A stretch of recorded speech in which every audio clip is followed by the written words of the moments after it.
everybody. I am fixing to take a tour with y'all at the Harper House where there was a war and they needed to use this house for a hospital. So come with me to the Harper House. Battle was taking place not here but right down the road here, about that second tree line. That's where the battle was actually taking place. It was not on this property here, but this property was on the west side of the battle. And the way that it came about was the Union or the Federal were coming down this very road right here, going toward Goldsboro. Their object was to get to Goldsboro. They were going to take over the train. They had already pretty much took over the ports, and they were trying to get to Goldsboro to take over the train and to replenish and resupply and keep going. But little did they know the Confederates were coming in from Smithfield, coming in back this way, down Devil's Racetrack. And so they met up right down there at that second tree line. That's where the major battle of Bentonville took place. So they had to look for a place to take care of their wounded soldiers. And of course, in its day, this would have probably been a very good choice. They were looking for fresh water, that well there is original, and it was here. They would have wanted fresh water. They would have wanted easy access, but to be out of the battle and not, not in the firing range, so to speak, so that this house just met all the criteria. So they came and knocked on the door, and Mr. Harper, the house was belonged to John and Amy Harper, and they raised 9 kids here. And so they came and knocked on his door and asked him, or told him, that they needed this house. They needed a place to treat their wounded soldiers. And of course, he didn't like that. He wouldn't like that. Nobody would like that. But he knew what he had. He knew that they would take it anyway if he didn't agree. So he kind of had a situation. And so as they negotiated, they decided that it would be almost impossible to get a wounded soldier on the stretcher upstairs to treat them upstairs. So they agreed to use the bottom 4 rooms for a hospital and let the Harper family go upstairs and stay during this time that they needed their house. And that was probably a really good negotiation on Mr. Harper's part, because it probably saved his house. And, they probably would have burned it down like they did so many more in the past. But anyway, before they would go into the house, they turned it around and they emptied the 4 rooms downstairs and moved all their stuff upstairs. And he and Mrs. Harper, along with 6 children and 2 grandchildren, were upstairs. They were basically put up there, for safekeeping. And so then they got the hospital as ready as they could, and they started to bring in the soldiers.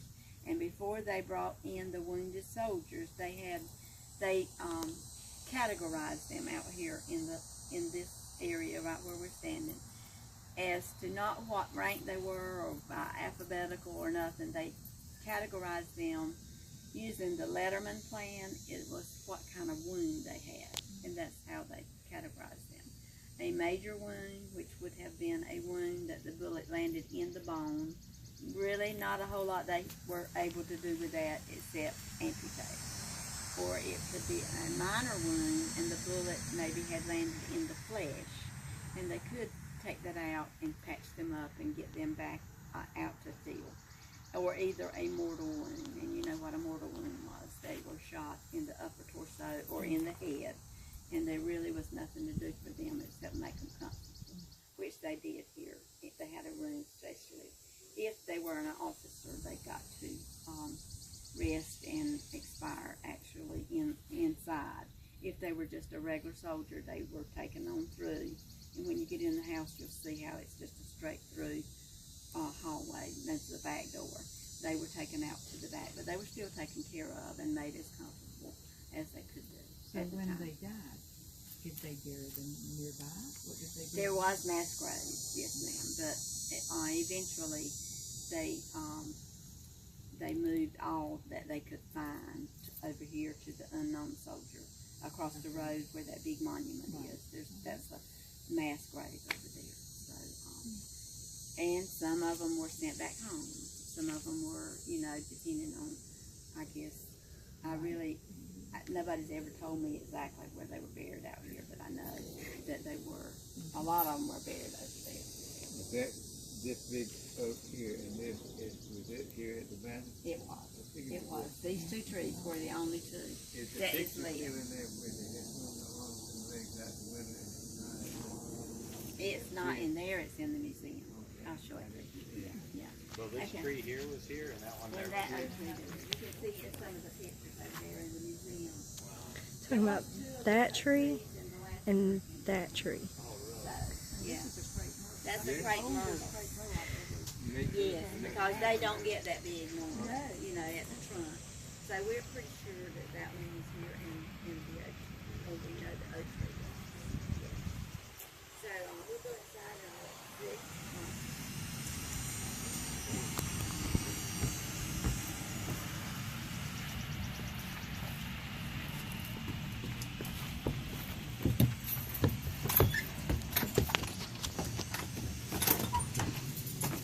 It's air conditioned. It is. Yeah, it is. Yeah, it is air conditioned, and naturally, they do not have that in today. But they have put it in here to preserve the artifacts and stuff. And like I said, they've used these bottom 4 floors for a hospital. The first 2 rooms were major operating rooms. They had very little to work with. They had to just use drums and doors. They took down some of the doors and made tables. But You can go in. they were very limited with supplies. They didn't have a lot. But over the course of the 3 days that they used it as a hospital, there was 500 and something soldiers. Plus 54 Confederates. And you say, well, why were the Confederates brought in here when this was a Union hospital? But they were traveling with the Union. They had been captured. And they were wounded, so they did treat them well. I don't know. I have no idea. I'm not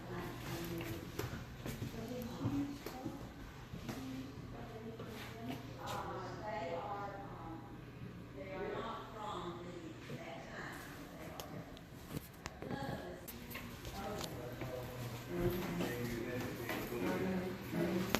And it's original. That one looks like it's marble, but it's painted. Yes, ma'am, it is. They are all original. There's 4 fireplaces in 4. Well, actually 4 down here and 4 upstairs. Did you say what Mr. Harper did for a living? Actually, Mr. Harper was, he had a big turpentine farm, a distillery here. Okay. And that was his cash crop. And he did do some beans and corn and stuff like that, mainly to feed the family. He had a few sheep and he had a few cows. And produce. The family went upstairs and they took over the bottom. This room back here is where I told you where the mortal rooms, they got the kids by back here and they were taking care of that. And that room is where they took care of the minor rooms. And you said that the Confederate soldiers that were right here, they were pretty much taken right out of that? No, they stayed here and were nourished, you know, they were treated here. And, see, they were prisoners, so they were like prisoners of war. And there was 54 of them. And after the 3-day battle was over here, the Union or the Federals took their wounded soldiers on down to Goldsboro to the hospital. But they left those 54 Confederates here. They left them here under the care of Mr. and Miss Harper. And they stayed, and they nourished them back to health. And they stayed here for 3 months. They didn't leave until June of that year. So Mr. and Miss Harper actually took them in like extra children. I guess they already had a huge family.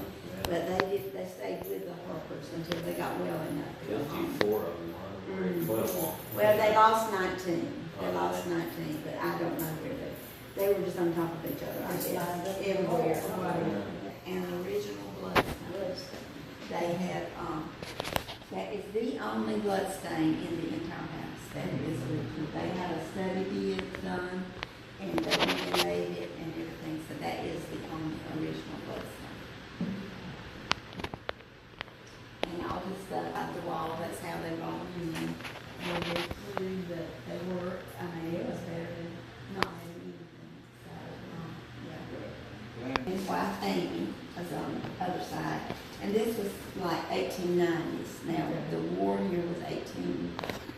side.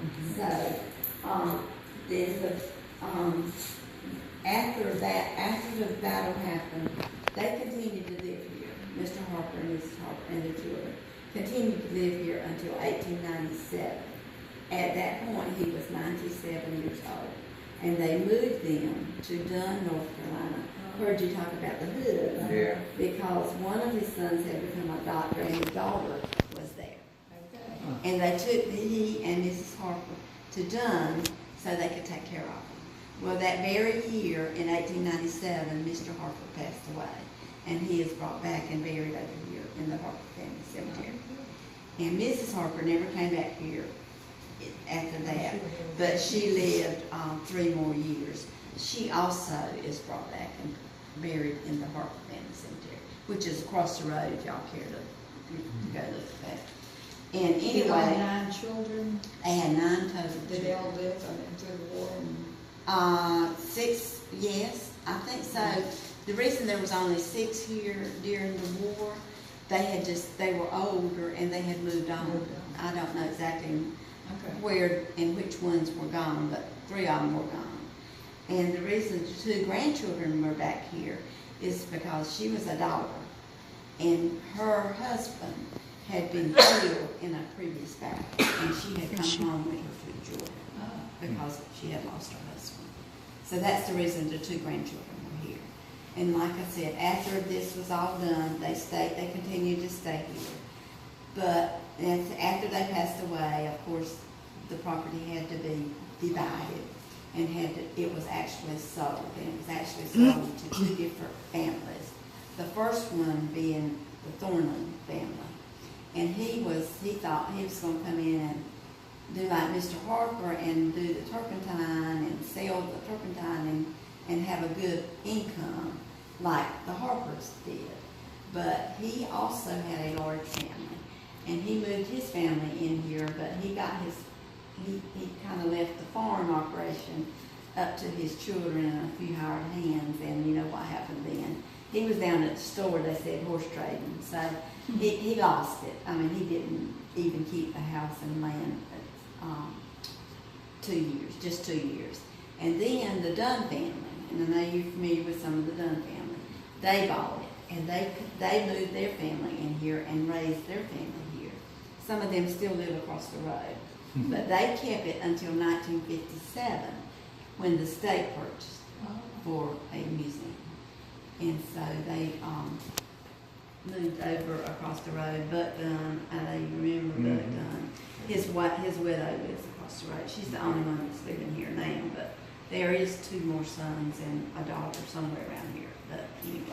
But anyway, after the state purchased it in 1957, they purchased this house and 50-something acres of land.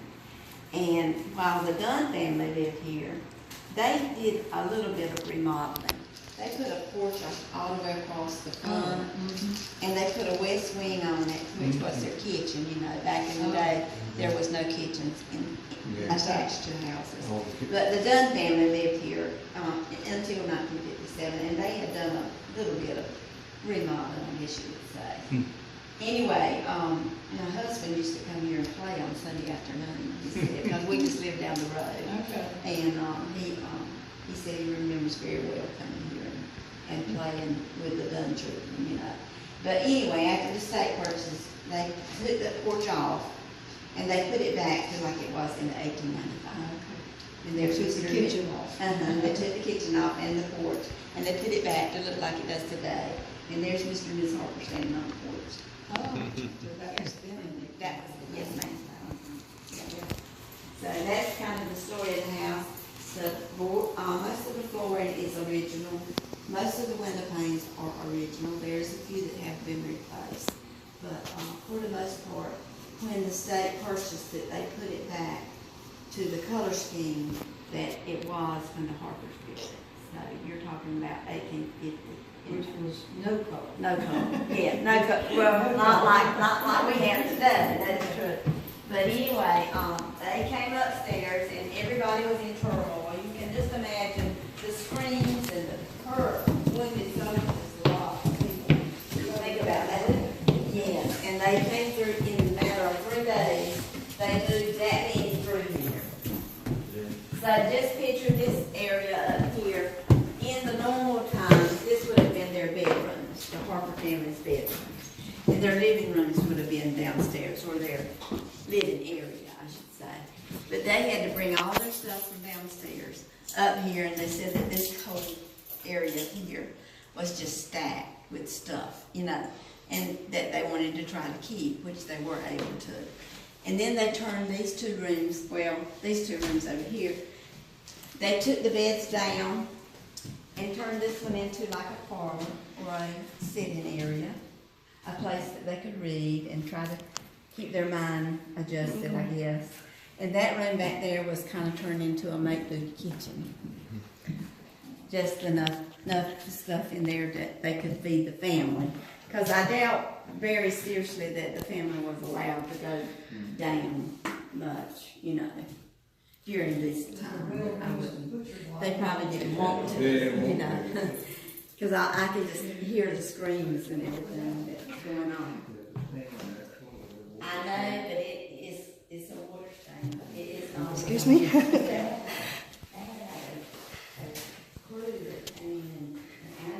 Everything here. And that was, the one downstairs was the only one that they would have had. You know. Well, they had to sleep a lot of children in the Oh, same yes. bed. Oh, definitely. I'm sure Yeah, it was 3 or yeah. 4. And this would have been a child's room back here. And you see how they were on the trestle bed and a little place for them to play and the baby crib and all that. So this would have been like, these two rooms would have been like the Harpers were still living here. But those over there, they kind of had to Jacks, take the marbles, bed. and yo-yos. Yes, I remember all that. They weren't much jacks anymore. No, I bet they don't either. They did make yo-yos, but, yeah. But Block of wood in there with a chop on the other room. She said this was the children's room.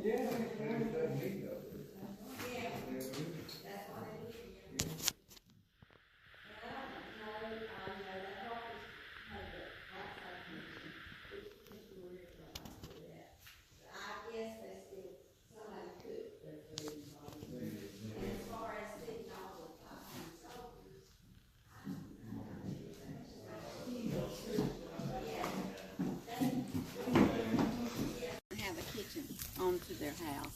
Damn. So these two buildings, at the time the state bought these buildings or bought this property, were on the property. We don't really know for sure that was their kitchen, but we do know for sure it's on the original foundation. They dug down until they found the foundation of the original kitchen.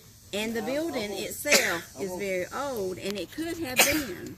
The other people that lived here may have just moved it over to the back or something, you know. But it was on the property, and but they did cook everything over here and bring it over and see the doors how perpendicular they are.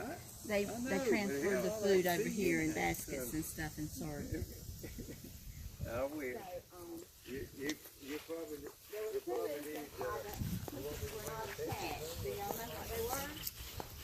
Fire, I imagine. One was fire, that is true. If in the event it caught on fire from the fireplace or from the open fire, then it would be a whole lot easier and a whole lot cheaper to just replace this than the whole entire resin.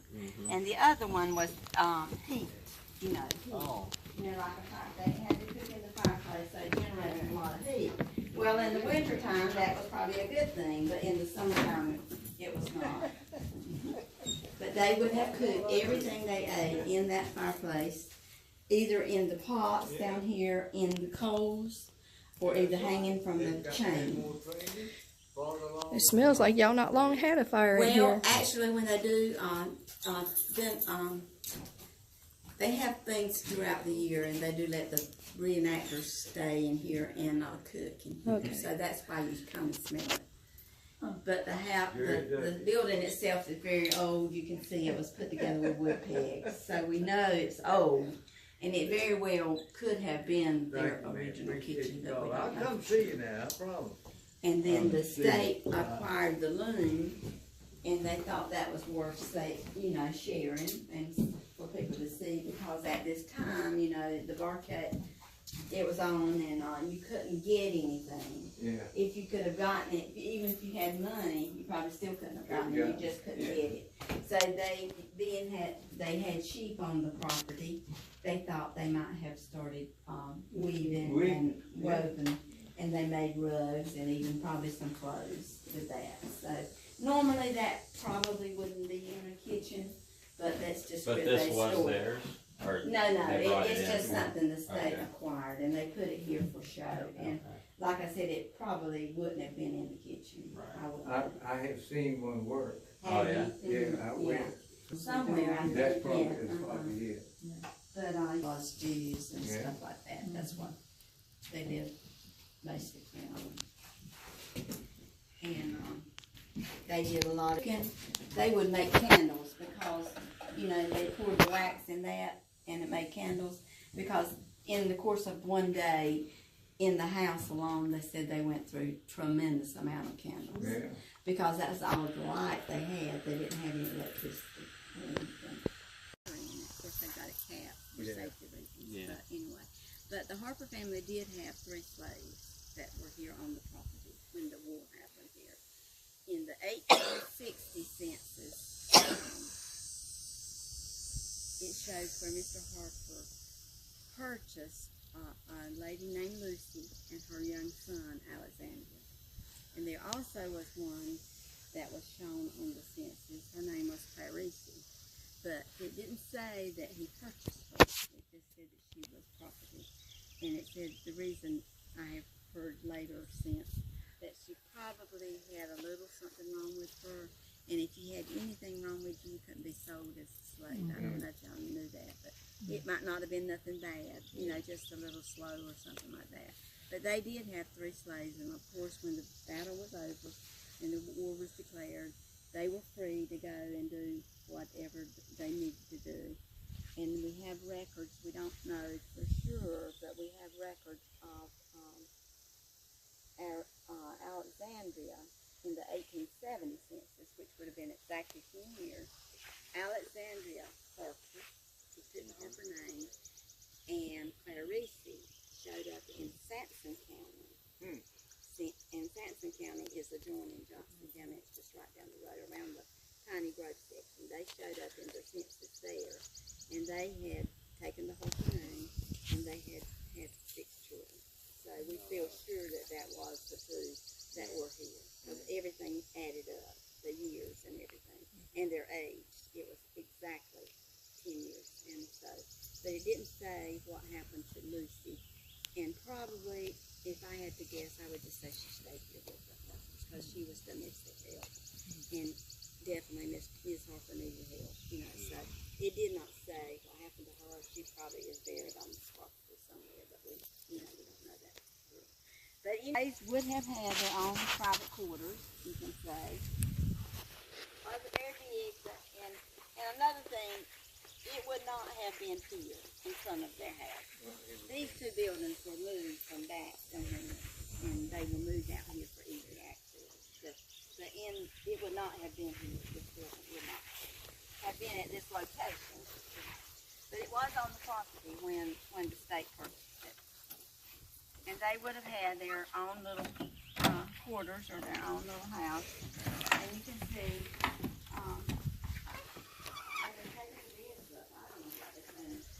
I've not been here in a few days, and that bed, and they had a little place to eat, and they had a fireplace to cook down, and we'll be ready for a function or something here, probably in a couple of weeks. But this too is a very old building, you can tell, put together with wood pegs. And all of the buildings, if you'll notice, they were built with doors adjacent to them, you know, why, so the breeze could go through, yes. And it's amazing how much breeze you do get. Yeah, when you had those up over there, Right. it was a nice breeze. Yes. Well, in grandmother, granddad's house, as long as it was, that's what they had. Quickly overwhelmed. Fearing's mind tunnels and fall back to disorder. By 3:45, McClaw's troops are in route to Cole Farm to assist party. Absence from party's striking force proves a costly tactical blow. Around 4 p.m., Polk's division slams into Morgan's family. I will. Polk's and Hill's I don't know what quickly happened. The 34th Illinois stands firm in preserving the vision security. On the right, 2 aggressive regiments launch a counterattack on home. All right, thank you, man. Hand struggle So in if we St. go John's that way, we'll go Smoky through the and village. the soldier of the 14th Michigan It's on the other side. of the 40th North Carolina. Having knocked Fearing's brigade aside, troops from Hill's command poured into the resulting gap and veer eastward toward Morgan's line. Morgan is completely surrounded, but at this critical juncture, Hill's advance begins to lose momentum. Fortunately for the Federals, 14th Corps Commander General Jeff Davis had called for reinforcements. General William Cogswell's 20th Corps Brigade was dispatched to the These are all the Union guns. line and stumbles upon Hill's men as they attack Morgan. Swords, To meet Hill's strength, eating Morgan's utensils. troops, having repulsed Home, are forced to jump to the opposite side of the festivities. The 60th Illinois and 14th Michigan mount a wild countercharge as Cogswell moves up from the west.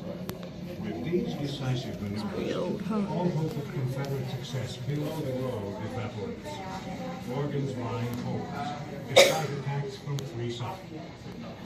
On Morgan's left, Cogswell becomes sharply engaged with elements of the Army of Tennessee and the 4th Division. This extended action lasts until well after dark. In the burning pine woods, the desperate fight for the Morris farm is underway, as the Federals struggle to hold the line. General William Taliaferro's division surges ahead for a series of costly attacks in the 20th Corps. As Taliaferro attacks, the 143rd New York emerges to join on General James Robinson's left. A timely maneuver, And badges. as one charge comes within 30 yards of Robinson's position. The line wavers and begins to burn. The Confederates reach their high water mark at the line. At this crisis, Lieutenant Colonel Hezekiah Watkins pulls the Federals back into line. Taliaferro's Greenhorns with General William Bates veterans are punished severely by massed artillery and infantry fire. The last attack occurs at sundown, and the Federal line at Morris Just General Patton is able to send 3 brigades to the front by nightfall. It is too late.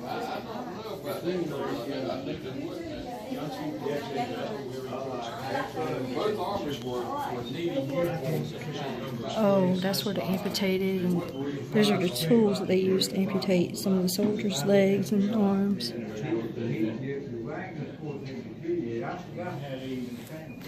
I think it was with a metal detector. That's what they did. All Could that. be, you never knew. But it was 2 wagons and they were close together. One of them had, they thought it was uniform, but of course it could have been anything, Right, but right. it was tall. But the others were actual weapons. How about that? Few We are done with the tour. That was an awesome tour. Love it. I come here a lot. They say this place is haunted. Everybody's got their own opinion. I've had my own experience.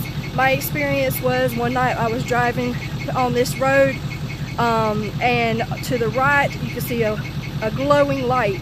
And that house doesn't even have electricity, but they did have candles back in the day, and that's what it looked like, was a candle burning.